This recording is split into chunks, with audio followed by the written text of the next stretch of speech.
A countdown. We live? We live, baby. Yo. How y'all living, man? How y'all doing? We got one hell of a show here for you guys with the Fantasy Gods. Thank you guys, as always, for tuning in. Today, we're going to cover a few things. We got some stats to go over. We got navigating that RB dead zone, a term that's being thrown out a lot right now in the fantasy community. In a new segment here, we got Are They a God or Nah? Right? So yeah. But outside of that, you guys know me, PMP Fantasy on TikTok. Fellas, introduce yourselves. Yo, it's Justin as always, man. Y'all know me, man. You see the takes. Make sure y'all like, subscribe to the page. We getting our personal pages up running too, so make sure you guys follow all of us individually as well. We gonna get this thing dialed in, man. Hey, I saw preseason week 1 is 16 days away, bro. Blew my mind. Yeah, that's crazy. 16 days away. What's up, man? It's your boy Dan. Follow us on TikTok, DJN22 and EG Forward on Twitter, man.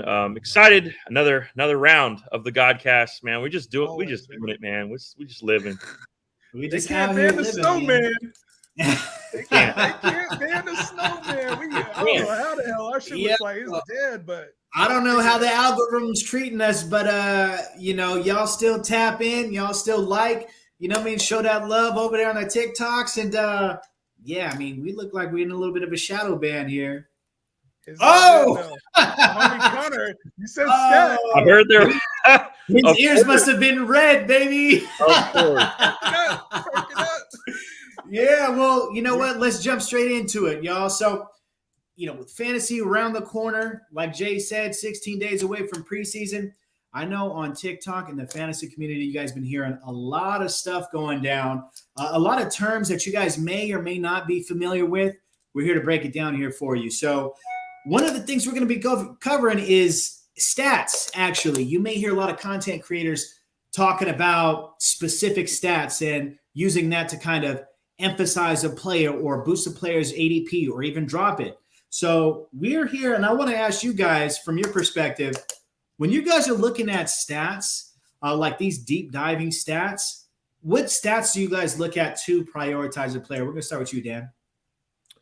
Well, let's see. If it's for running backs, okay, for me, generally, I want a guy that can catch the ball straight up. That's one of the biggest stats that I want.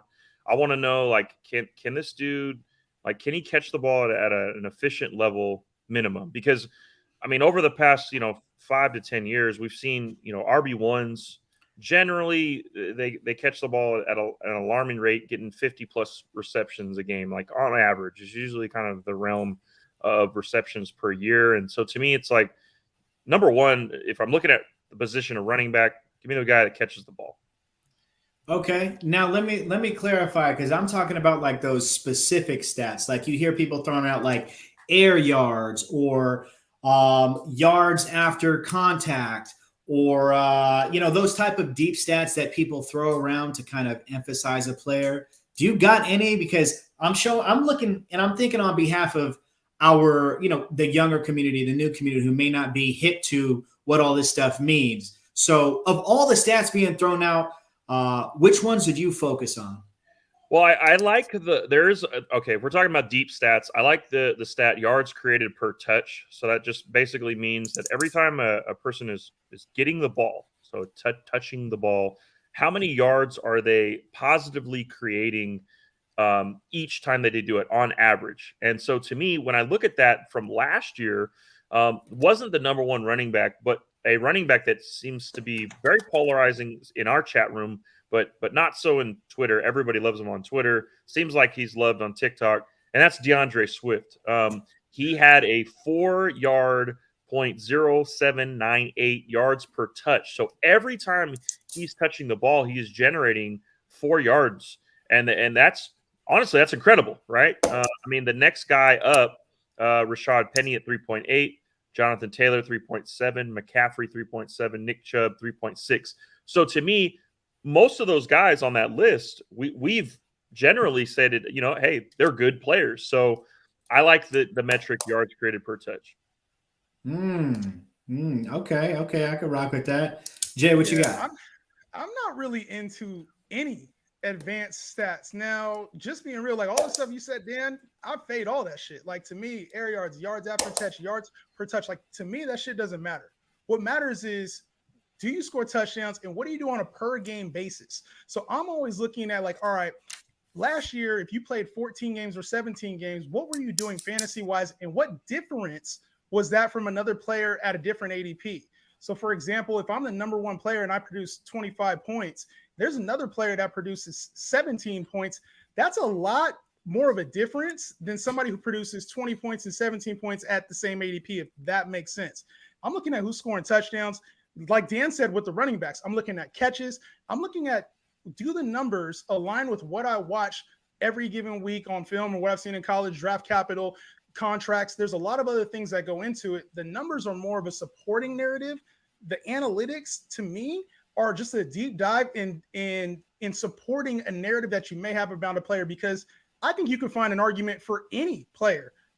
Cortland Sutton versus Jerry Jeudy. There's somebody that says Cortland Sutton has these yards created per touch, this type of separation. Jerry Jeudy is number one in separation, and he does this when he gets the ball. There's an argument for every player. What matters is how they produce when they're on the field, what type of talent do they have, and are they in the right situation? So I think a lot of those advanced analytics are thrown in our face objectively to support an argument.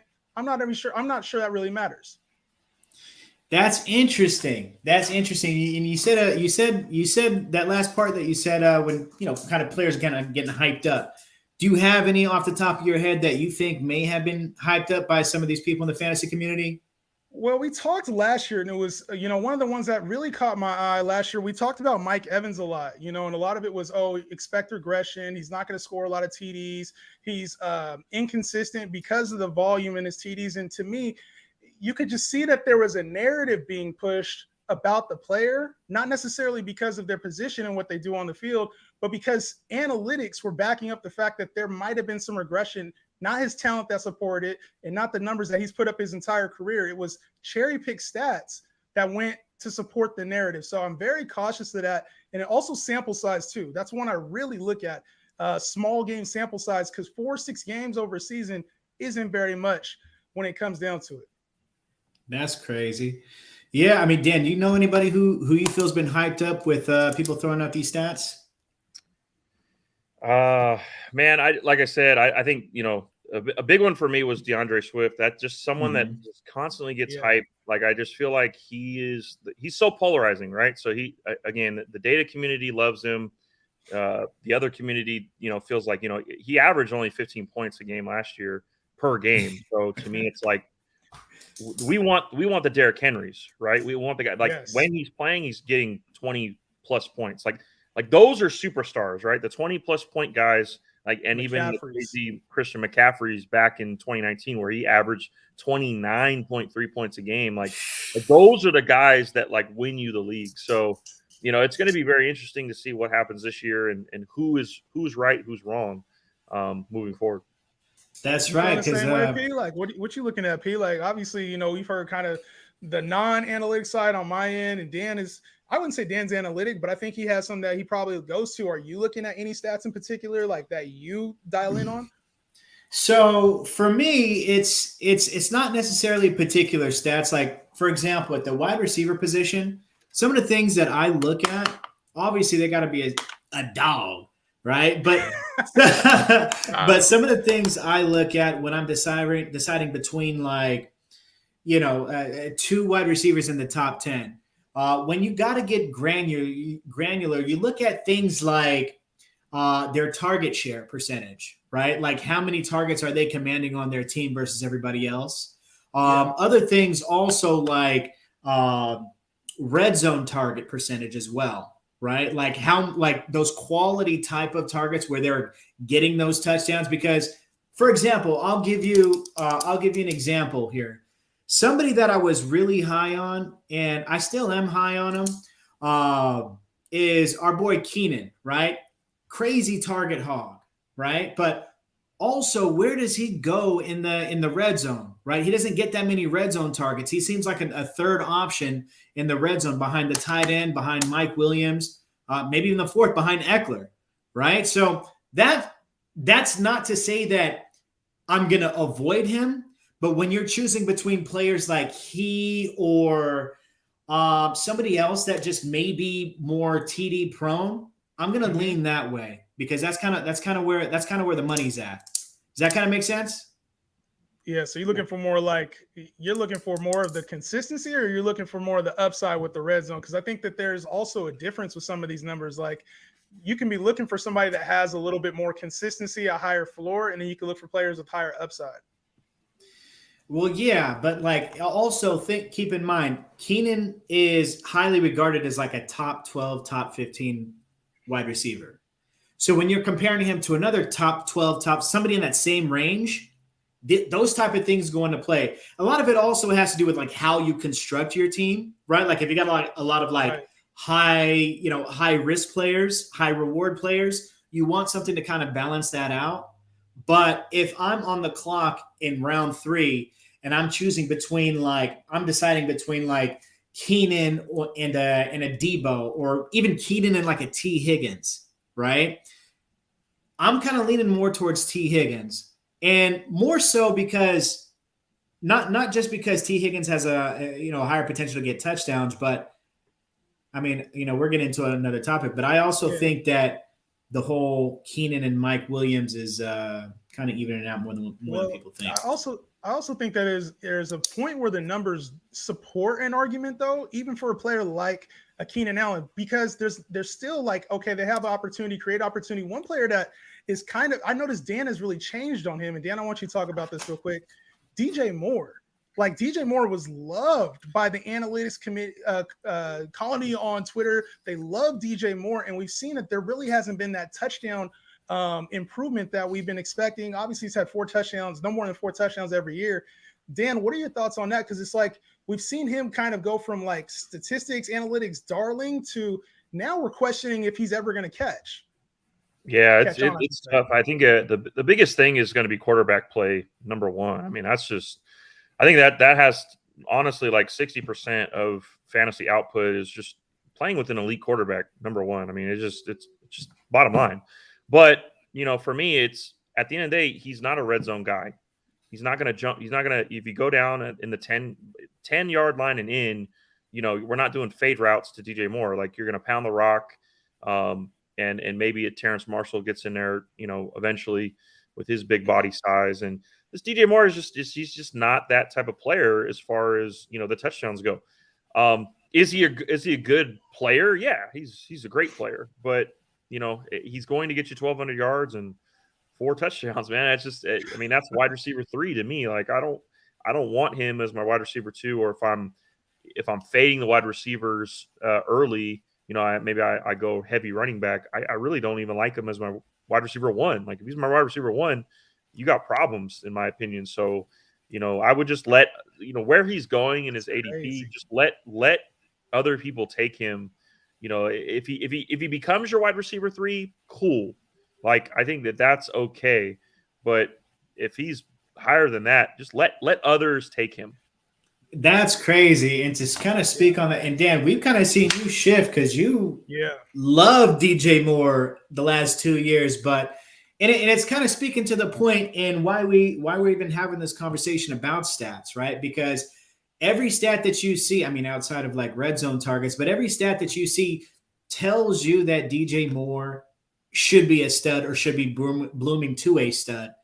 Yeah. But there's always some point where it's like, yeah, this guy got the potential, but in reality, potential means you ain't did nothing yet. You know what I'm saying? And if we're still going to consistently wait, bro, like you said, let somebody else worry about that. Again, he may not be that red zone guy and get touchdowns. That's just not his game. But like 4 touchdowns, like if you ain't a red zone guy, I get that. But 4, you should double that. He should. That's how talented he is. But again, he's just not a red zone guy. That's the thing. He's just not going to be targeted in the red zone. He's a little bit on the smaller end at 6 feet tall. I think he's 6 feet. And so for me, it's just like, he's good. He's a wide receiver 2, on most particular seasons and weeks, but he's not gonna win you games. He's not gonna win you weeks. And that's what you need out of fantasy players. You need a guy that's gonna win you the game. Dope. Well, that's dope, man. I appreciate you guys clarifying that up for the crowd. Now, the next thing I want to talk about, it's another term that's kind of been coined here in the fantasy community the last few years, and people may be seeing that thrown out a lot. The daunted RB dead zone, right? It's where people want to avoid. Now, it's, when people hear stuff like that, they're thinking, oh, I just got to avoid. Maybe got to target some wide receivers around there. But I want you, from your guys' perspective, how do you guys navigate the RB dead zone, especially if we're going best player available and the first 3 picks happen to be like wide receiver, tight end, wide receiver? How are you guys navigating that RB dead zone?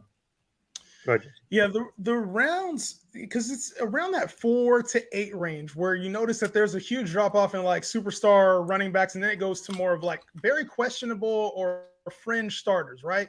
So I'm looking at the dead zone is what they're calling it. But to me, there's a lot of potential there. Now, when you shirt up your receiving core, you're not going with the dead zone of wide receivers now, right? You're not going with the back end wide receiver ones. You've secured your team.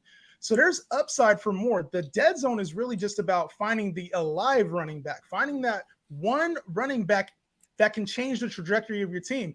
Last year, we saw James Conner, Leonard Fournette in that same area. And it was a matter of, okay, there's value here. You just got to find it. So when I go through, I'm looking for who has upside, who's in a committee, who has potential to be an RB1 if everything goes right, who can score touchdowns, who can catch the rock. That is very important to me. So that dead zone isn't necessarily dead to me. I'm finding guys like Antonio Gibson slipping down there. CH kind of looks like a bounce back candidate as a running back 2 or 3. Bruh. So to me, I'm looking at options down there, and it doesn't seem as dead as everybody else is calling it to me. All right, Dan, what you got? Yeah, so running back dead zone. So for me, it's incredibly difficult to navigate a running back dead zone. I like it, to be honest, like my thing is this: just stick to your board, control the draft.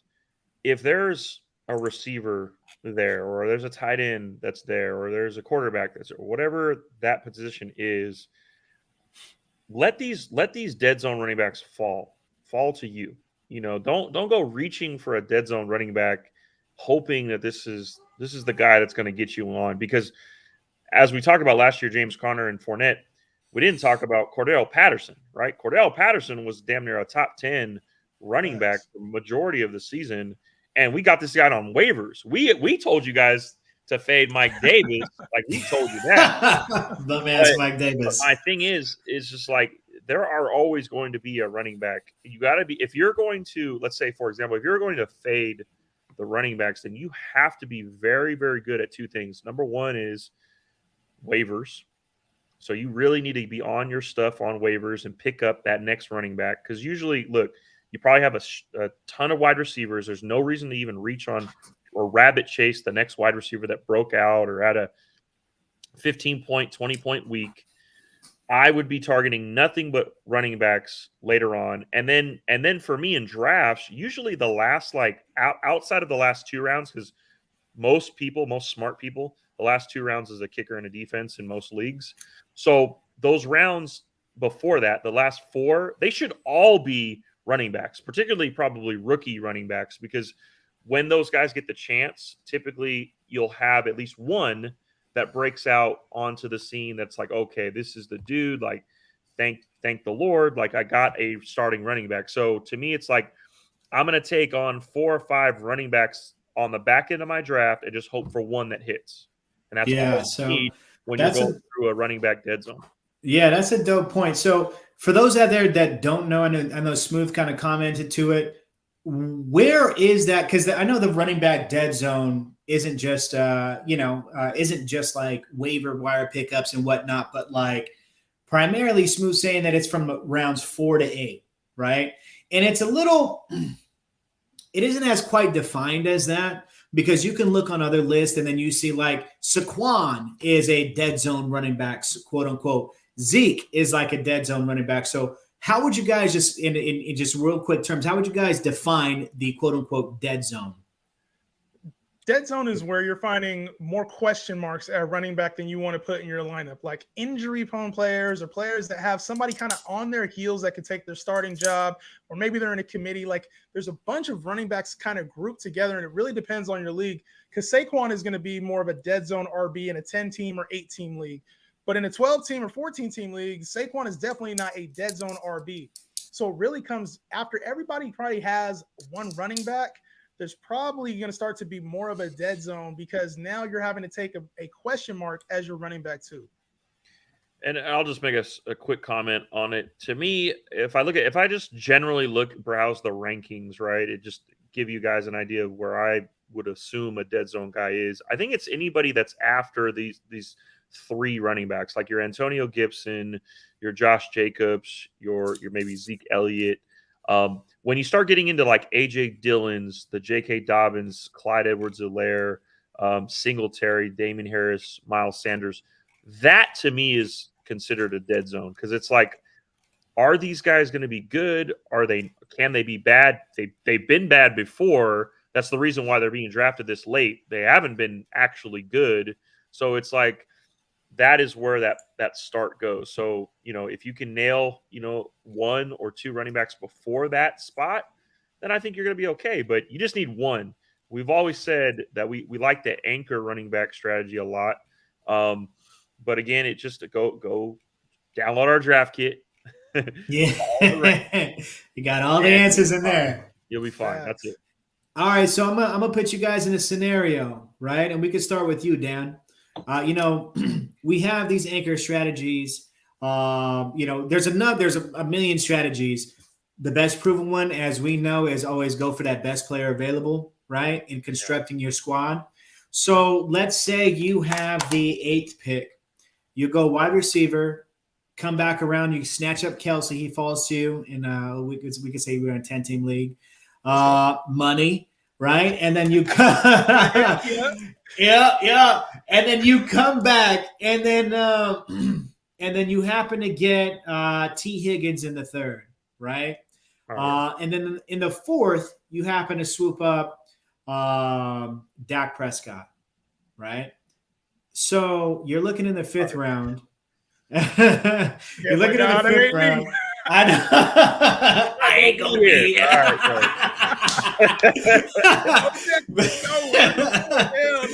Hell no.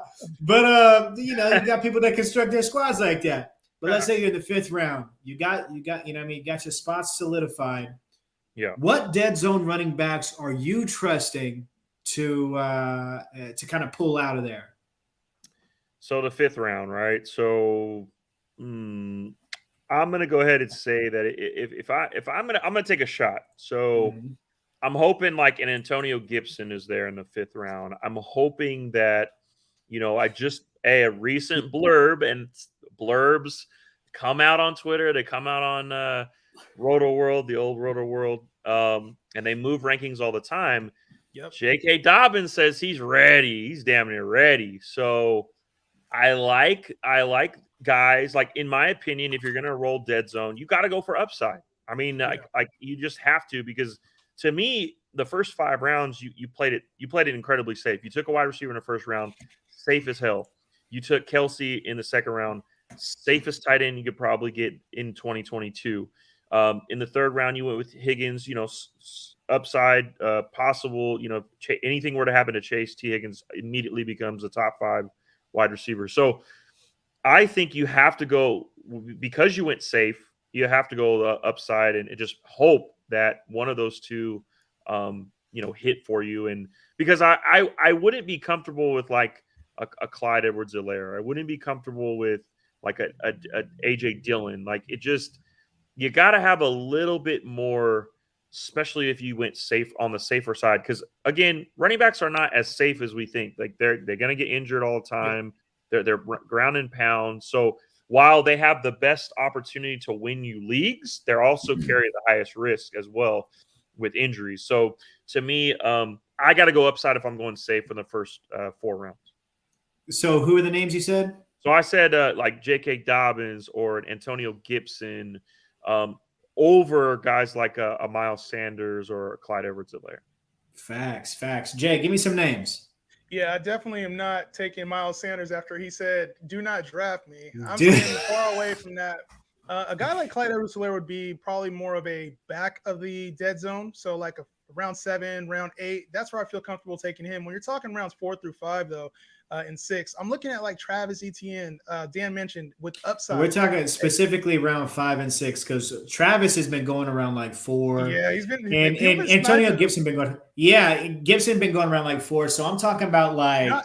We've been in drafts where Antonio Gibson, I got Antonio Gibson in the 8th round in the draft. So it really does depend on your draft because there's sometimes where people are doing the same thing and they're fading a lot of these guys because it's basically the top 15 to 16 running backs are before the 5th round, right? So you're looking at guys like David Montgomery, Zeke, Antonio Gibson. Those are like those fringe guys where they're like right there on the cusp of that 4th and 5th round.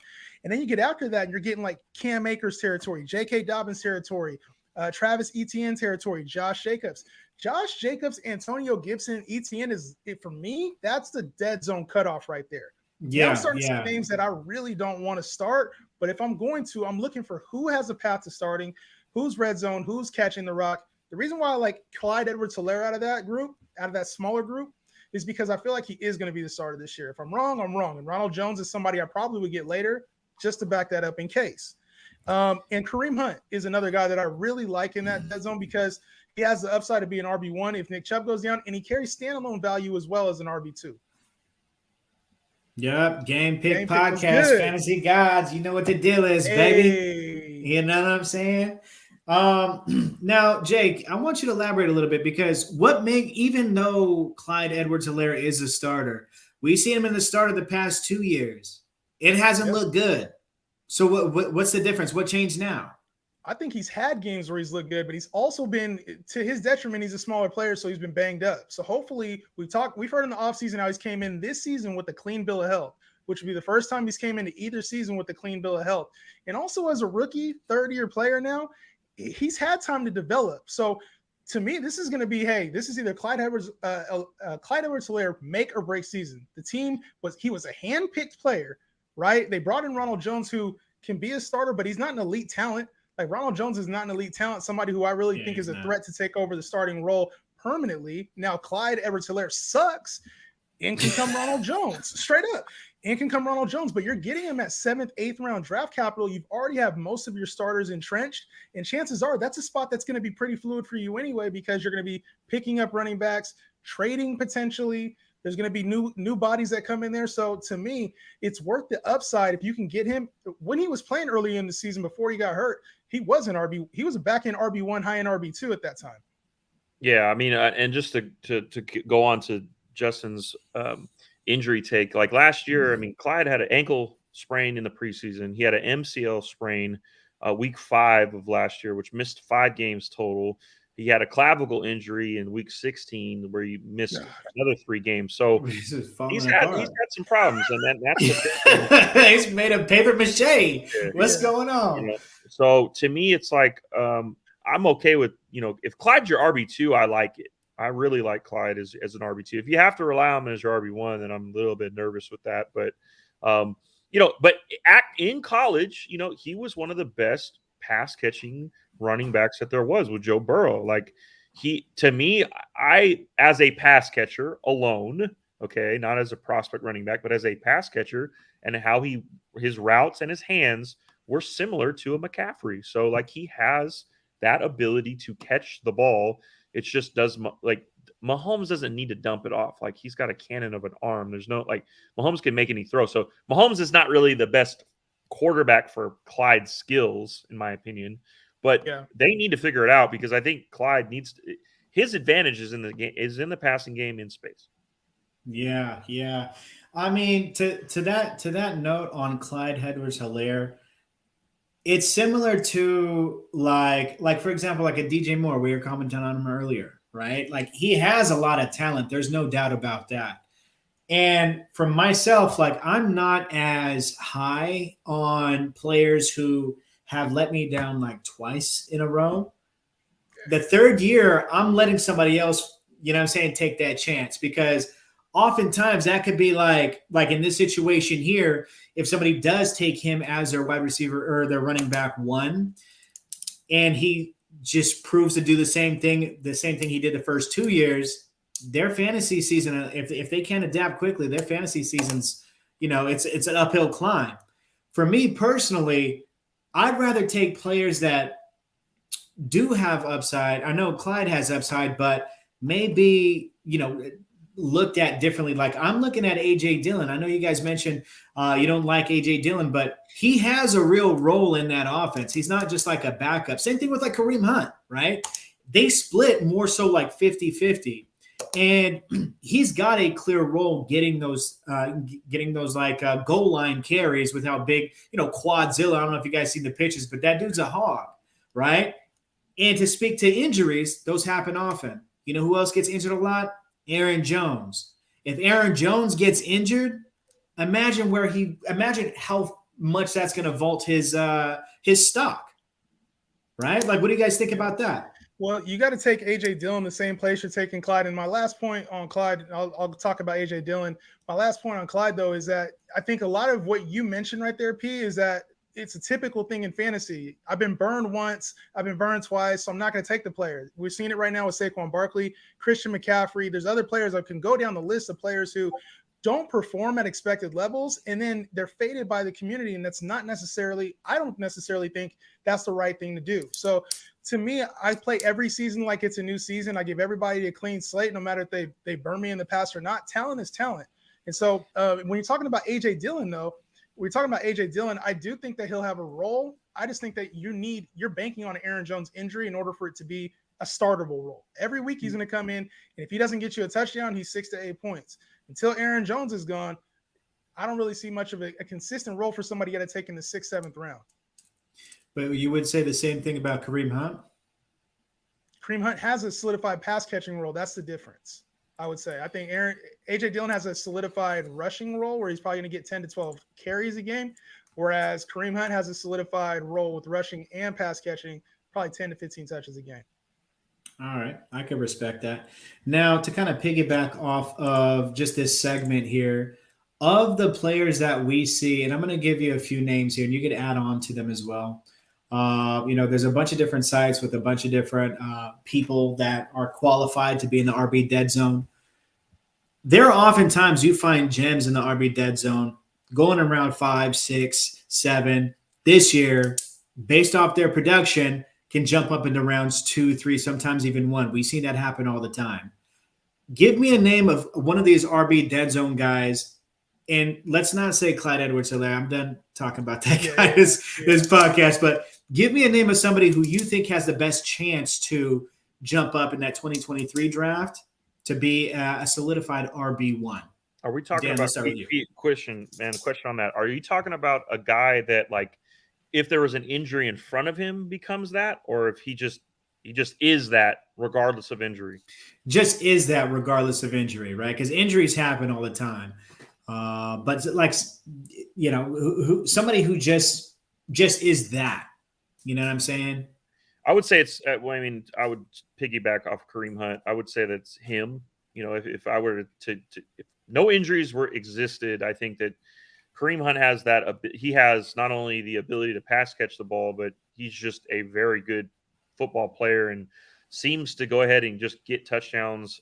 He just eats, man. Like that. Like Kareem Hunt is just a dog. Like he's just awesome, man. He's a beast. Like last year, for example, in the games that he played, I mean, it's kind of crazy. Like 17, and this is pretty much as a backup, right? So 17 points, 6 points, 27 points, 16 points, 25 points, 18 points. I mean, it's incredible, dude. And he still has an all-pro running back in front of him. Like, that's crazy. Nick Chubb is no joke. So to me, I think that if you're not saying injuries, then to me it's Kareem Hunt.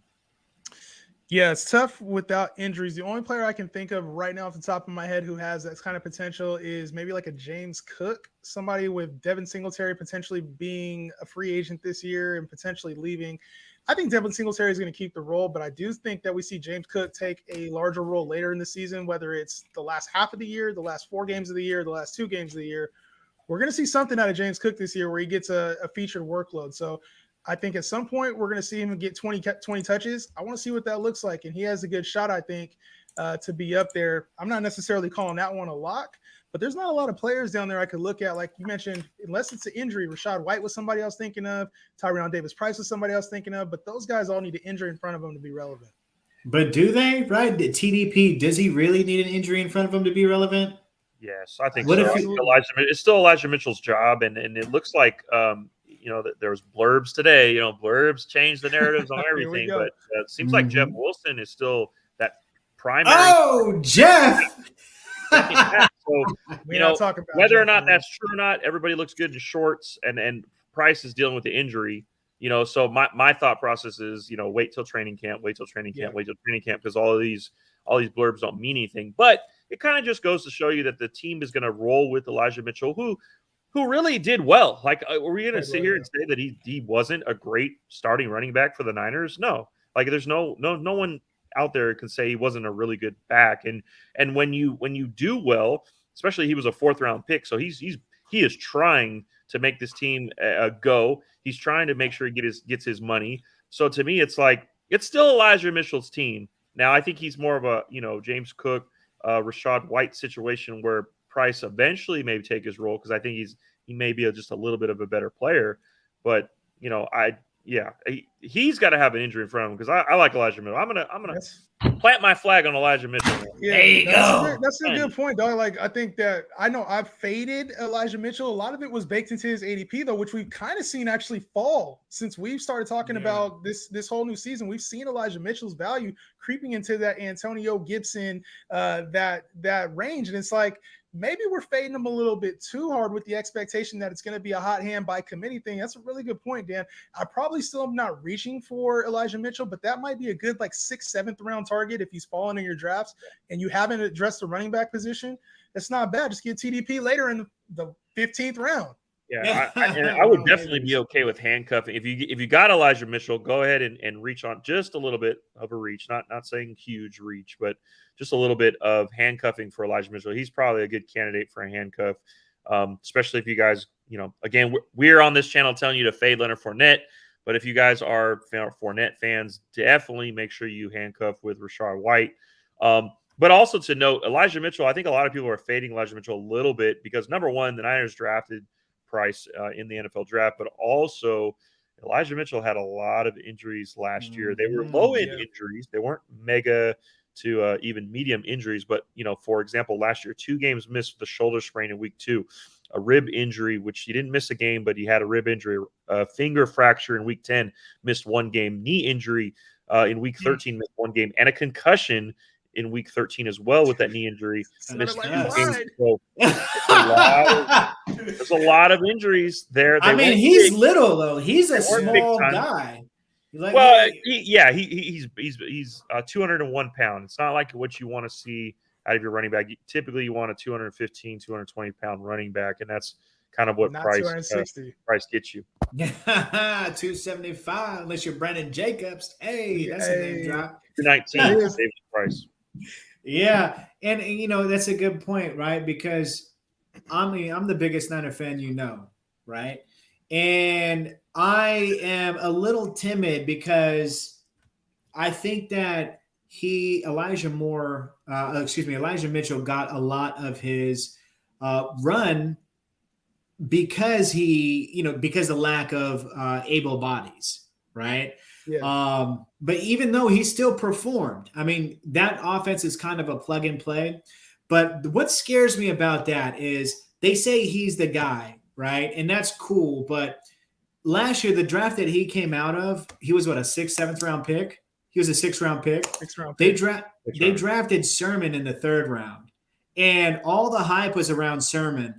And and Kyle Shanahan's just like, well, Sermon, you ain't it, buddy. I'm sorry. We do not care. We do not care. And if we see some of that similar production from TDP, what do you think Shan's going to do? Yeah. We do not care. He wants to win. Right? He wants to win, really. Like, he's going to make everybody, better on the field. He's going to put the best player in the situations, and he wants to win, dude. Like, I respect it. So, I don't care if you're the veteran, you're the rookie. Whoever And I wins. think he's not a red zone guy too. I think that's a big problem. It's not like he's a huge pass catching back, and he's not going to be a red zone guy. When you got Trey Lance, who's probably going to be a red zone threat. TDP might be a red zone threat. We saw Jeff Wilson and JaMychal Hasty in the red zone last year. It's just I don't really see a lot of Elijah Mitchell having a lot of success in the red zone. And it's crazy because he, and we could wrap it up with Elijah Mitchell, but I just want to leave with this point. He was, I believe it's like top 3 in carries per game. And he's going in like the 6th, 7th round. I mean, that's kind of crazy, but I mean, we kind of know why. But moving on, and I'm surprised nobody mentioned Kenneth Walker. No love for Kenneth Walker there, really quick. Well, I mean, if you like, I mean, here's the thing: you got to believe in Kenneth Walker. I think the Seattle Seahawks do with the 2nd round pick. They're still going to give Penny an opportunity to kind of just, go with it. Penny had a great season at the end of the year. I mean, he cost me a championship in one league. So, it is what it is. But I just to touch back on Elijah Mitchell, yeah, he was 41 in red zone touches with 23 and only 3 at the goal line. Oh, little man can't get it done, huh? Yo, there is one before you go on, Pete. There's one committee. We don't have to go too much into it, but I think is going to be there's a guaranteed high end RB2 here, a guaranteed, and you're getting them after the top 25 to 30 running backs, and that's Miami. There's going to be one of those guys is going to be a high-end RB2. Yeah. It's either going to be Mostert or Chase Edmonds, or maybe even Sony Michel. We don't even know because they're going to run the rock there, and we know that the money is with Chase Edmonds. You can get him right now back 25 running back. So one of those guys, just if you can draft all 3 of them, shit, I'm not even mad at that because one of those guys will pop off in that offense, guaranteed. Facts. Yeah, I mean, they run the same offense as Frisco, so but let's keep it moving, y'all. That's some good info on the RB Dead Zone. I hope we provided clarity for y'all. And if not, then just replay that whole thing and listen to it again. But I've got this segment here that we want to go over. And a lot of fringe guys, but we want to know if they're a god or nah, right? So god or nah, baby. And then after this, we're going to field some questions from you guys. So keep those questions coming in. But I got a few players, and we're going to keep it short, sweet. You can, give a few sentences in terms of analyzing this. But God or not, the first person that I got, DJ Moore. Oh, he's not a god. I mean, he's no. Man, damn, boy. I'm proud of you. He's not a god. Not a god. You can't get more than 4 touchdowns. You ain't a god, bro. You average. Stay away from me, dog. Yo, we've seen a lot of wide receivers produce with trash quarterbacks. So, hey, that excuse is only going to last so long, baby. So that's a big nah from your boy. Next person I got here, Keenan Allen. Let's go with you, Jay. You started off first. God, he's been doing it. I just seen him cutting up, cut. We know we're going to get 100 catches, bro, and we know he's going to get 1,200 yards. He's a god no matter what. Top 12 running back or top 12 receiver. He don't have the same upside, but he a god for sure. Yeah, man, he's a dog. Like, love his beard. I'm a big beard fan. Like, I mean, he's a lord, dude. Like, he was so, disrespected throughout his entire career, disrespected. He's a 3rd-round pick. By the Chargers. I mean, a great pick by the Chargers back in 2013. But he's a lord, dude. Keenan, he's a god. He's a god. Look, I'm gonna say it like this because I've almost religiously the past 4 years been drafting Keenan. A little bit of his work kind of getting cut into, and you've seen a little transition when they got Herbert and how he targets a deep rock. A little bit of injury history early on in his career, but nah, he's a guy. We faithful over here, baby. We faithful. I got one that's kind of, there's some trends on this guy running, saying he's being overdrafted, and I want to hear from you guys. God or nah, Kyle Pitts. Go ahead, Dan, take it. Kyle Pitts, really. He's a lord. Lord! I mean, he is beyond a god, bro. Like, I love Kyle Pitts, and you know what, I'm gonna order his jersey, bro. I need his jersey. Yeah. Kyle Pitts is just when he was at Florida, man. I don't know if you guys watch college football a lot, but he was the guy that drew me into Florida. I mean, drew me into college football. back in 2020, that 2020 season. Just an incredible player.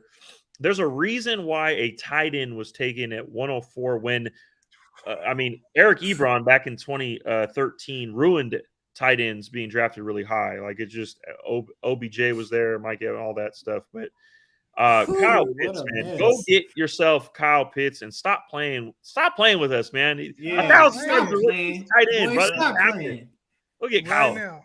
Right now, Kyle Pitts' ADP is in round 3. This is coming off of a season, a rookie campaign where he had 60 catches, 1,000 yards, and only 1 touchdown. Finished as the tight end 6. As the secondary, bruh, he's about to be the number 1 target on his team. He is 6'6", 200 and however many pounds he is. Bruh has the vertical and speed of Calvin Johnson at tight end. And we talking about fading him in the 3rd round. He has potential for like 80 catches, 1,300 yards, and 8 to 10 touchdowns. Like, and I'm not exaggerating that. That's tight end 1 numbers. And we fading him? A God. We ain't never faded God. Man, hey, God. Let that grow out, baby. We ain't fading Pitts over here, man. We ain't fading Pitts over here. I'm going to tell you like this. I don't know what started him being overdrafted, but, you guys said it best. Now, one more tidbit. As a rookie, this guy, I think, was like top 5, top 7 as a rookie and as a tight end in win rate percentage versus man coverage. How fluid that dude is for how big and fast he is. And he's like the number 1 target on his team. God. Trust. All right, Kyle. I hope we sway those ADPs, baby, because I'm trying to tell you, man. But all right, let's keep it moving. Let's go Antonio Gibson. He's not a god. He's not a god, bro. No, and double no. Like, I need a lot more from Antonio Gibson. Look, I think Antonio Gibson is good. He's good. He's the guy that I would be targeting as I'd be cool with, like, if you fade running backs a little bit, be cool with him as your RB2 or even RB1. I'd be okay if you really truly stuck to the 0 RB strategy and you just locked in at least one guy. And I'm okay with Antonio Gibson, but no, he is a solid running back, but he's no god. Nah. Not a god, but he's a god at his draft position. If he slips past the 5th, 6th round, that could be good value. Now, the team did re-sign J.D. McKissick. They went and got running backs, Brian Robinson in the draft. To me, it's looking like the end of a opportunist. I'm going to call – he ain't a god. Antonio Gibson's an opportunist because he took advantage of his opportunity. I'll give him that. But that's about – he got maybe 1 more 2 years of fantasy relevance. That's it. Bruh, you said it right there. For as young as he is and his team to invest in other running backs, Washington don't even think he's a guy. I'm going to keep it a buck. I'm avoiding him altogether, right? Like, because what is his true upside? They invested in a pass-catching running back to do just that. They invested in a big bruiser to get those goal line carries, maybe siphon a few touches per game. What's his realistic upside? Don't give me none of that if it was a 5th, man, we'd all be drunk. I'm good off of him. Next. We play that every episode. if it was a 5th, but I'm gonna tell you like this. Okay, we got T. Higgins, God or nah? Dan, what you got? You see the hat? He's a god, bro. Big B's. T. Higgins has the ability to be the number 1 receiver on his own team, and that's high praise when like you have Jamar Chase on the opposite side. Obviously, Jamar Chase is that dude, and he's going to be great. But T. Higgins on almost every other team to me would be a wide receiver 1 and the alpha on the team. And I think he's being disrespected. He's just being disrespected because he doesn't get the targets, right? Like if he got 150 targets, he would have just a phenomenal season, like 90 catches, like 1,400 yards, and probably 10 touchdowns. But frankly, with Jamar Chase on the opposite side, he's not going to see 150 targets. It's not what's going to happen. unless Boyd got injured and Mixon got injured, both of those guys would have to get injured for him to have 150 targets. Because then, what else is Burrow going to throw to? Like, you got to force feed Chase and force feed Higgins. Both of them would get like 10 targets a game. But but I love T. Higgins. I love him coming out of Clemson. He's a god. T. Higgins, you see the hat. Big P's, and I ain't even no Bengal fan, but T. Higgins, bro, is a god. A god. We saw him last year, man. And last year, even with Jamar Chase, in the second half of the year, he was putting up 100-yard game after 100-yard game. I don't think people realize it, man. And we saw the hot start with Jamar Chase. But T. Higgins, I still think, even with Jamar Chase's numbers last year, I still think the team views T. Higgins as the number one receiver. Now, Jamar Chase is going to have more yards. He's going to have more explosive plays. But when it comes down to who's the best talent right now at this second, I'm not talking about down the future, down the line. Right now, I think T. Higgins is the best receiver. I said it last year. It didn't turn out so well when I said it last year. But it's still – I mean, he had – and we're looking at like the last 6 games of the year, 114 with 6 catches, 9 catches with 138. Both those games he had touchdowns.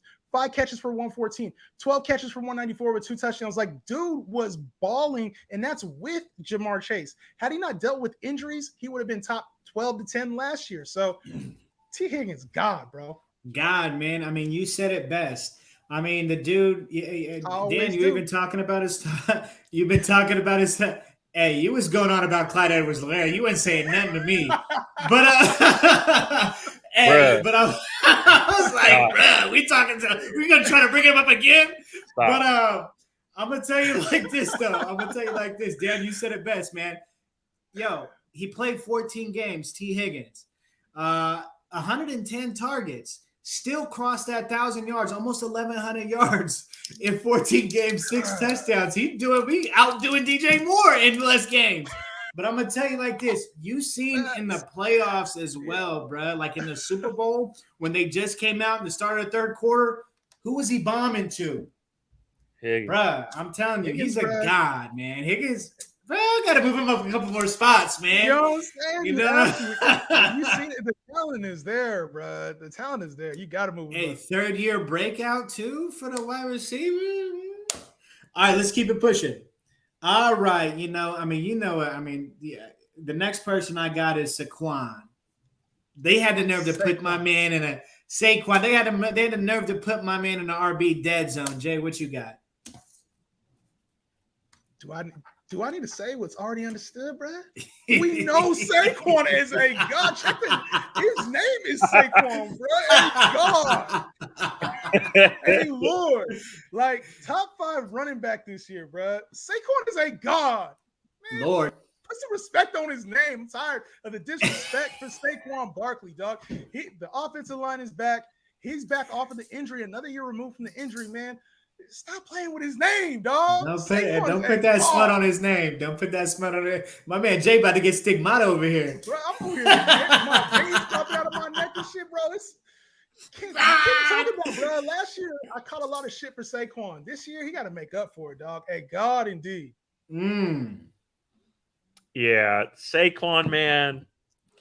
He's a god, dog. Oh, Lord. I don't care, bro. I don't care. I'm drafting him all day, every day in the 3rd round. Have to.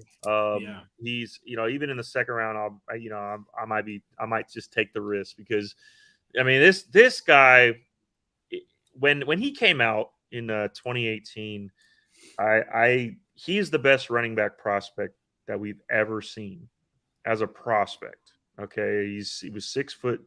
233 pounds, ran a 4.4, caught the ball at an elite level in college, was a super athlete at Penn State, just did things that you just don't see a 233-pound man do. Like he was more Derrick Henry than even Derrick Henry. And I mean, his rookie year was phenomenal, dude. 1,300 yards, 91 catches, 15 total touchdowns. Like, how do you not think that this dude was not going to be the next? Like, he had AP written all over it, LT, like LaDainian, like that was the dude. So I hate that he got injured, and it's just like, wow.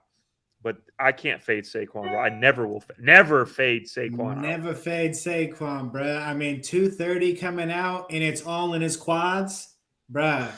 He's That's a god, bro. before AJ Dillon, dog. Facts. All right, the last one we got for this segment, and we're gonna keep them coming. You guys want to let us, ask us who's a god and who's not. If this person you want to name drop, keep those names coming. But the last one we got for today, a little bit of a sneaky one. Justin Fields. Jay, you want to take this one first? Yeah.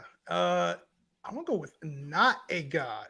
Not a god. Justin Fields, I think he's okay. I think he's a good player. I don't think he's elite, and I don't think his situation is elite. Not just the supporting cast around him. Everybody goes, oh, the Bears, they didn't get any help for him this year, which is they didn't. They lost Allen Robinson. Darnell Mooney's is number one. Cole Kmet's probably is number two.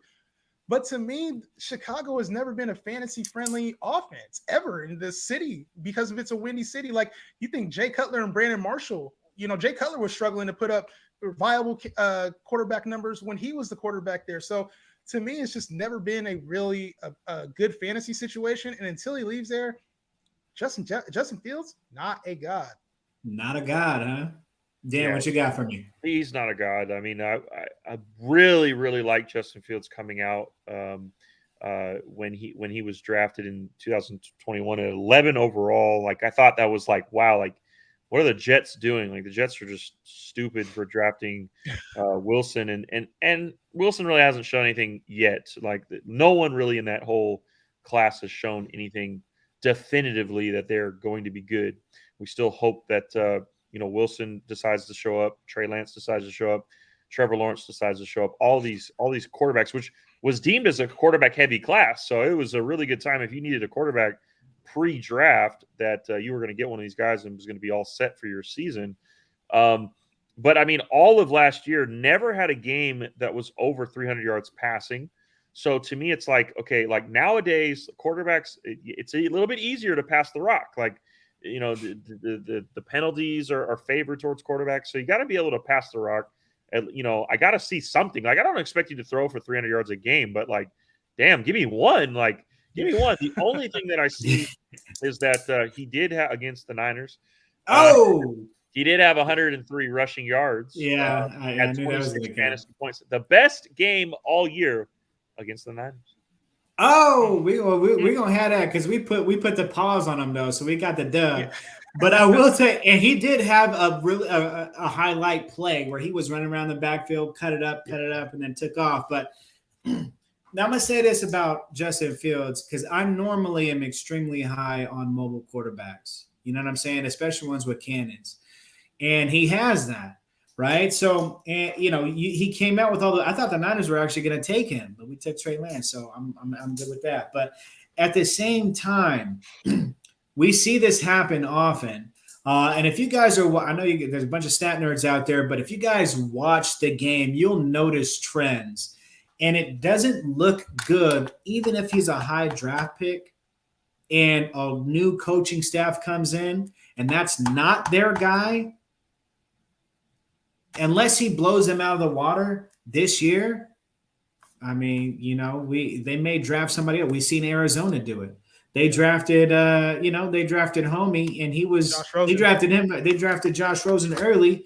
Very next year, new coaching staff, they get Kyler, right? So we see stuff like it, and this kid is talented, but give this man some weapons. Not no 5'5" with brown eyes, Daryl Mooney. You know what I'm saying? Like, give this man an alpha.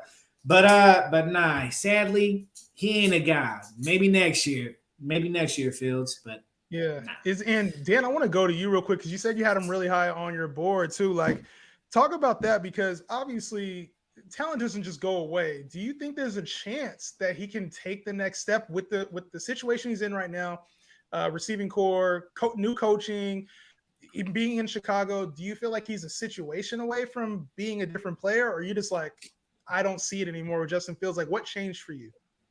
Well, I just think that, it's not that I don't see it because, I mean, there have been flashes. And the thing is about quarterbacks, like, it's so hard to be good at the quarterback position. There's only, if you think about it, small window. Probably like 15 good quarterbacks in the world. Yeah. In the world, right? So, like, it's a very difficult game. Like, Trevor Lawrence to me, was probably one of the best prospects that there's ever been. You know, like Peyton Manning, Trevor Lawrence, Andrew Luck. Like those guys are prospects of beyond measure, like God prospects. Like that's just who they were coming out. But even Trevor Lawrence admitted that, hey, the game is faster in the NFL. You know, it's not like he's on Clemson where, you know, everybody, you know, he has T. Higgins and, you know, like he's open by like 5 feet. No, it's a 5-inch window that you got to throw. Like, you know, I'm sure people have heard the Brady interview where it's like you got to throw it. You only have that inch. And that's the thing that I think Justin Fields is working on. And I think that a lot of times, you know, it's good that quarterbacks sit and wait. You know, like Mahomes sat and wait, Aaron Rodgers sat and wait. Sometimes it's just better that when those guys come up, you got to just let them sit and wait. You know, don't rush them in. And I know everybody wants to win now, but you know, I think it's a good time to buy Justin Fields in Dynasty. I think he's very, very cheap at this point. You might have a frustrated owner. Go get him. He's not going to cost you that much. He's not going to cost you a first-round pick. So, you know, a second-round pick for a quarterback, that could happen. I literally said this on a podcast the other day. I think you wait 1 year to go get Justin Fields because I think after this year, there's going to be a whole lot of people like, oh, I got to sell him. But his situation, I think Justin Fields is a situation away from being a different quarterback. I think he needs to change the scenery. Yeah, I mean, I could see that, but that's going to be tough because a change of scenery isn't so easy because these rookies coming out this year, it's supposed to be a packed quarterback class, right? So you could either go with somebody who didn't make it in a team, albeit you're meant, you know, and I got to comment on something. You know, Justin Fields is cool, and he is a good buy low candidate. Jay, you mentioned that Chicago never had any good fantasy players or fantasy relevant players. Tell me bro, I'm wrong. You tripping? Yeah, bro, Tell you tripping?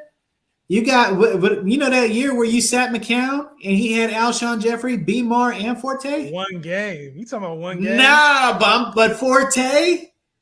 Oh, I meant quarterback. Quarterback. Oh, yeah, we know Forte's a god. Brandon Marshall was a god in Chicago. Yeah, no. But I just comment on that. But yeah, no. So yeah, like I mentioned earlier, if you got any other names and you want to kind of figure out, get a little bit more analyzing on them, drop them in there. Let us know. We'll tell you if they're a god or not.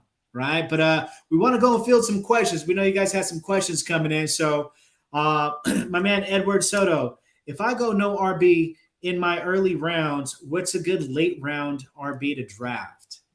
Jay, what's up? What do you got? Or Dan, you want to take this one actually? Best late round running back. Give it to you, bro. Best late round running back for me. I mean, how late are we going? Like, yeah, I mean, going even later than that. If we're going later than that, I just like to pick up rookie running backs late. Like that's just how I normally like. If I'm going to fade running backs, you have to take like lottery ticket after lottery ticket after lottery ticket, so that way at least one of them has to hit. You know, so for me, like I'm probably going to go Brian Robinson late. I'm probably going to go with Rashad White late. I'm probably going to go with a Davis Price late. Like one of those guys is going to have to hit eventually. It's going to happen. Like it happens almost every year. So to me, it's like, you know, if you're going to go late, go with that upside. There's no reason in drafting like guys like you know, Mark Ingram, where he's going to start when Kamara's out, but it's like, what's the upside there? There's no, to me, there's like no upside with like guys like that, like guys like Khalil Herbert. Like, what's the upside? Like, you know, Rex Burkhead, James Robinson. There's no theoretical upside with any of those guys. Take the rookies. Yeah, and drop because we don't know how. Ed, if you can clarify how late you're talking about, let us know. But give him one dead zone running back too. Dead zone running back. I mean, I like James Cook. You know, I like if you pair them, like if you went back to back, you said Singletary and Cook, right? Let's just say, you know, you're into handcuffing. You lock in a running back on the Bills. Like that's okay, cool. You locked it in. I would probably side a little bit with James Cook, but you know, Singletary keeps falling. It seems like Singletary is getting drafted after James Cook in some of these drafts that I've been seeing. I'm just like, okay, well, if that's the case, take advantage of your ADP, take advantage of the value. He's the starter. So what if James Cook never becomes a more than 3 or 4 catches a game type player, right? But you got an 18 or 20, or excuse me, 12 carry person in Devin Singletary who may get a touchdown. So, take advantage of your ADP. Yeah. Well, we talked a lot about the dead zone. So obviously we talked about like the Chase Edmonds. I mentioned Clyde, obviously. We talked about Elijah Mitchell. Those were some of those like dead zone guys that we were talking about. But when you go late round, to me, I do a little bit of the opposite. I don't necessarily go for like rookie running backs or players who are super like high risk, high reward, because a lot of times you end up cutting those guys in the first 2 weeks of the year when they don't get playing time and they only get 4 carries. Like we saw that with Michael Carter last year. A lot of people took him and he was getting 5 touches a game. So I look for guys that have like a clear path to starting a little bit earlier, a sizable role, but somebody that I really don't mind dropping if they don't pan out. So I'm looking at guys like Marlon Mack. In PPR leagues, I'm looking at J.D. McKissick, Naheem Hines, like people that have just a floor of a flex in case there's an injury or that I need to start them more so than like a lottery ticket for me personally. And then I figure you can pick up the lottery picks because chances are the guys that have TDP are going to drop him after 2 weeks after they realize he's not going for 102 TDs. So for me, I'm looking more for guys that have a path that can at least be startable in case an injury happens. Facts. Yeah, I mean, if we're looking really late, you mentioned a good one, Marlon Mack. I think he's going to win that job. I mean, he's talented, right? You also look at people like Romandre Stevens, right? Like, I think he's the better talented running back. I mean, last year was his rookie year. If he can outplay and gain that, you can't count on you can't count on Harris to get 16 touchdowns again, right? So you're looking at him. Another one that is similar to, again, if this is your fading, and we're kind of going deep here, but similar to those roles more so than just being a solid backup, but similar to those roles like, anyways, I'm going to just drop them. My man, don't sleep on, bro. I'm like, but we got Jamal Williams really, really, really late. He's more than just a backup. He's not just like, oh, I'm just filling in just to give my man touches. No, he has a real carved out role there. So that's a really late one. In rounds 8 through 10, though, P, you mentioned like Rashad Penny, Kenneth Walker. P, are you targeting Kenneth Walker? Is that somebody you're looking at, or especially round 8 through 10? Because that's about where both of those guys are going right now. To be 100% honest with you, I'm not targeting Kenneth Walker. I know there was a lot of buzz coming out when he was drafted, but it's hard to supplant what Penny has done for that team last year. And we've seen them bench a first-round running back in favor of somebody who was performing. In this case, they benched Penny and was giving Carson the run. So, no, I want to avoid Kenneth Walker, and I'm more so grabbing Penny just based off what we've seen him do, right? Rookies can adapt, but if we're talking about those two guys specifically, I'm going Penny. Facts. Well, this is one last question from our boy Ed. He said, what do y'all have to say about 260 Lenny? Yeah, I mean, 260. I mean, you see what we had to say about him. My man need to get liposuction or something, man. You know what I mean? Get a BBL. It's all your problem, bruh. You got banned for that. Yeah, I know. Man. Come on. Yeah, I mean, banned as hell. But I'm gonna tell you like this: in terms of 260 Lenny, I think Rashad is gonna have the rookie they got. Rashad is gonna have more of a carved out role. I think with Leonard's injury history and them being the caliber team that they are, a playoff team, I think they're gonna use him not as heavily as they did last year. So, if he falls to that round 4, yeah, I'm not saying avoid him completely. But as far as like a top 12 running back, nah, son. Nah. Yeah, the line, they lost 2. A lot of people don't realize they lost 2 key pieces on the offensive line, and Gronk retired too, who's a good blocker. Like, I just don't think a lot of people understand that part of it. They were already a bad rushing team. Now you bring that into the mix too, tied with everything P already said about injury history, and it just, to me, and he's coming in overweight. I don't know, man. Just something don't seem right about that whole situation. Yeah, he seems like one of those guys that want it, prove what he's got to prove, and he's like, what else do I got to do? Like, what else do I got to prove? He's literally been hurt healthy. He's off of a healthy year. We know what the trend is with Lenny. We know what it is, man. Damn. Yeah, well, it's kind of crazy because it's like he just signed a 3-year, $21 million deal back in March. Like, is that the type of guy you are? Like, you sign a contract and then they're like, okay, I can kick it now. Like, I can eat bonbons, like, and sit on the couch. Like, what are you doing, Lenny? Like, what's going on, man? Well, You know, that's there's crazy. a lot of players like that, though. I'm not trying to hate on players. I'm not trying to hate on any NFL player. I'm not hating on Leonard Fournette. Sometimes it's easy to be like, let me work hella hard to get the bag. Let me work hella hard to get the Super Bowl. And then you get the Super Bowl, you get the check, and it's like you don't really have as much to play for. So when you got paid, it's like, oh, okay, I'll come in, and it's like when you hit a milestone, you go and you want to lose 15 pounds, you want to lose 20 pounds. You hit the milestone, and sometimes it's easy to revert back to bad habits. So I can't necessarily blame Leonard Fournette for getting paid. You want to eat and probably eating at some steakhouses. Yeah, but yeah, it's a concern in my opinion. That's right. I mean, what does he have to prove, right? I mean, you mentioned we've seen it. I'm gonna drop some names. We've seen what happened to Albert Hainsworth, right? Got paid, and he could be just. I mean, that's in some players' personalities, like you said, to chase the bat. Jamarcus, the biggest. Big. Say it better be the biggest. But that's definitely in some people's nature, man. They get paid. Their contract says $60 million. Here's a few things as far as we're talking about contracts and getting paid is for the running back situation. Something to look out for. I usually it's always good to know like who's on their final year of a contract, and guys, at least. The article that I just pulled up, okay, it may not be the most updated article, and I apologize if I get anything wrong, all right? But Josh Jacobs, a guy that they didn't pick up the 5th-year option, so he's on a contract year. Yeah. Devin Singletary on a contract year. Miles Sanders, contract year. Saquon Barkley, a contract year.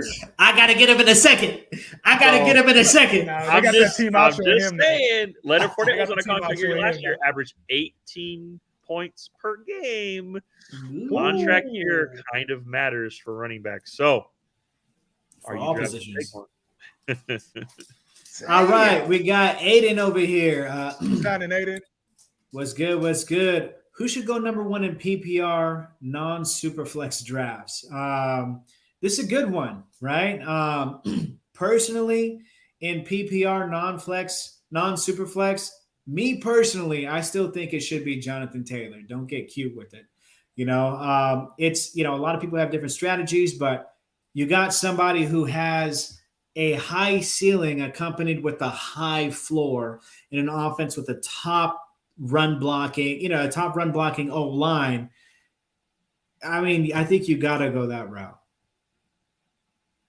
Yeah, where I stand. I mean, I'm a huge Taylor fan. Like, I hate the disrespect. Like, he had the worst RB1 year ever in the history of RB1s. Like, I don't care. Like, what is that? Like, what do you want? He was an RB6 the year before, RB1 this year. Like, what more do you want from the guy? Look, the running back position, unfortunately, is trending down. Like, at the end of the day, receivers and quarterbacks are where it's at in the league. That's what they want to see. They want to see these high-flying, fast guys throw the ball down 90 yards, catch the ball for a touchdown, like the Tyreek Hill effect of the world. Like, that's what people want to see. But the old-school running back that is elite, explosive, can catch the ball, efficient, that's Jonathan Taylor, man. And he's a grown man. He's 23 years old, dominating.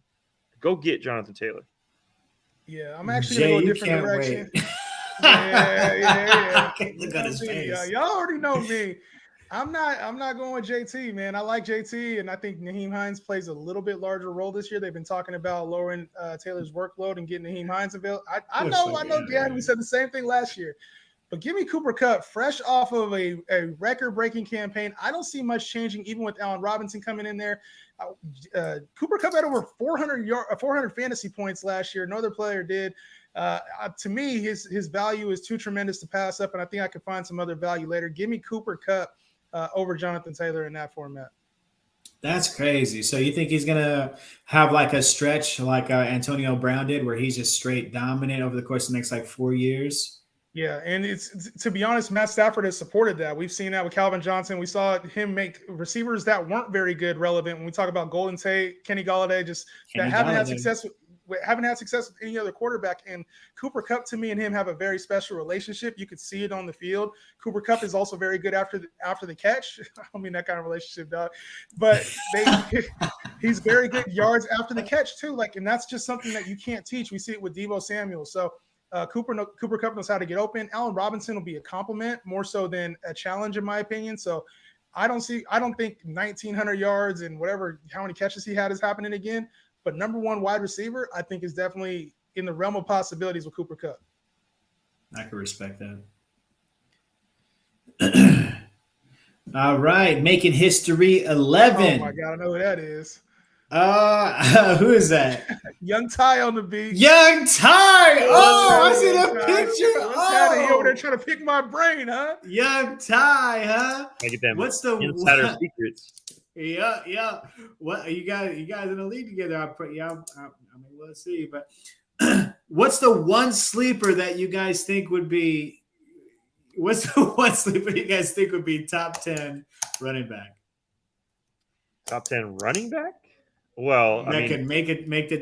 What's one guy who is a sleeper who could potentially make the top 10? You know who I think could, and we see it every year. There's one every year. We talk about rookies. There's one or two. 10.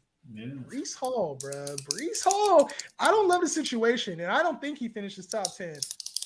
But if the cards are right for him, they want to run the ball there. Breece Hall, bro. I don't love it, but he could be top 10.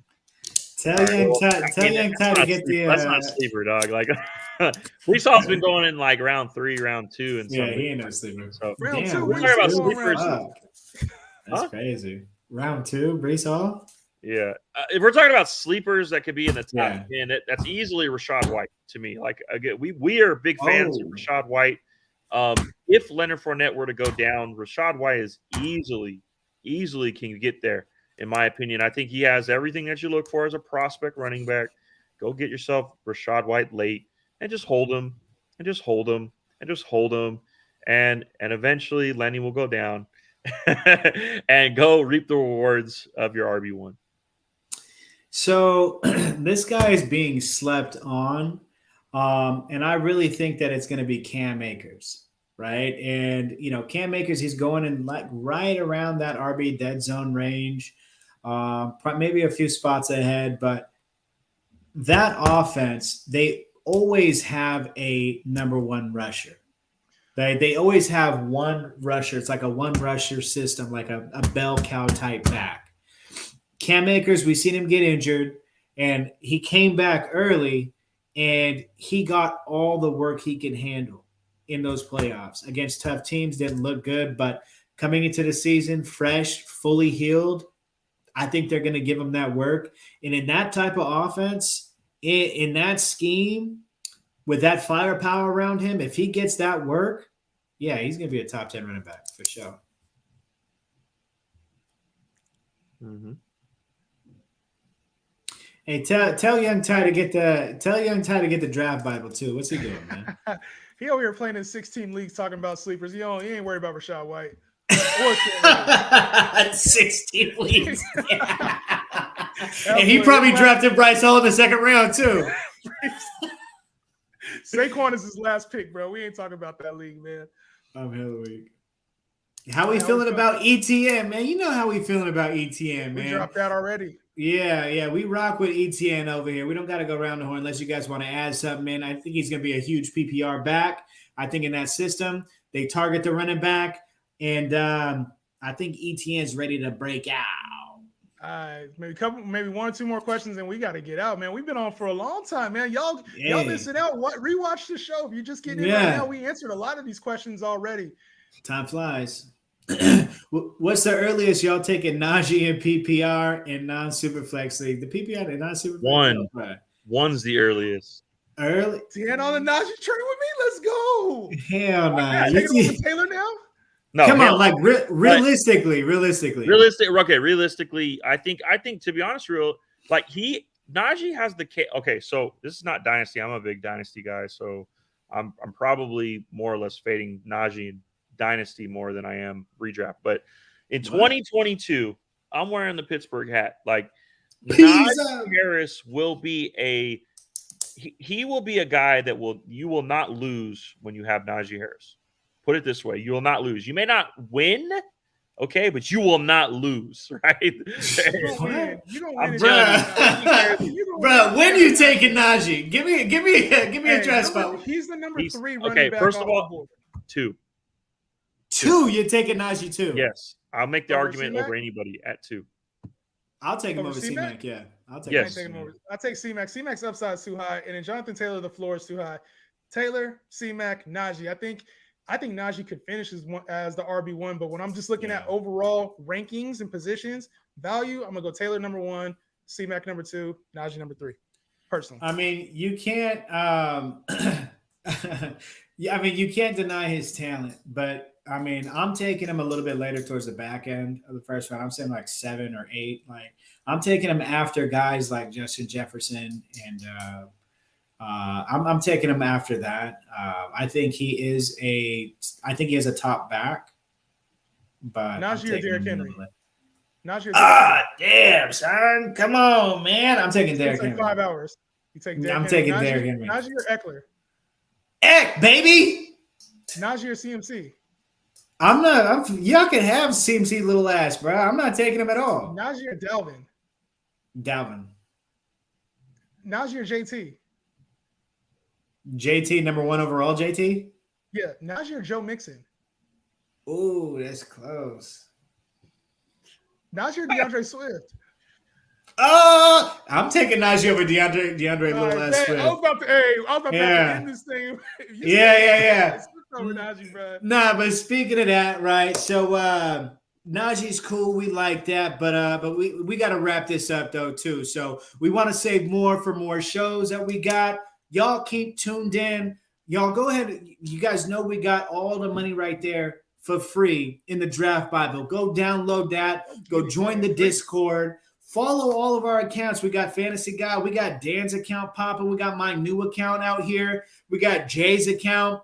Follow us over there on all social medias, Twitter, TikTok, the whole 9. Bet we're dropping knowledge on y'all, helping y'all win your leagues. And I'm telling you, there's a lot of frauds out there. But follow the gods, bro. Follow the gods. And with that, before I get stigmata, like I said, man, we out.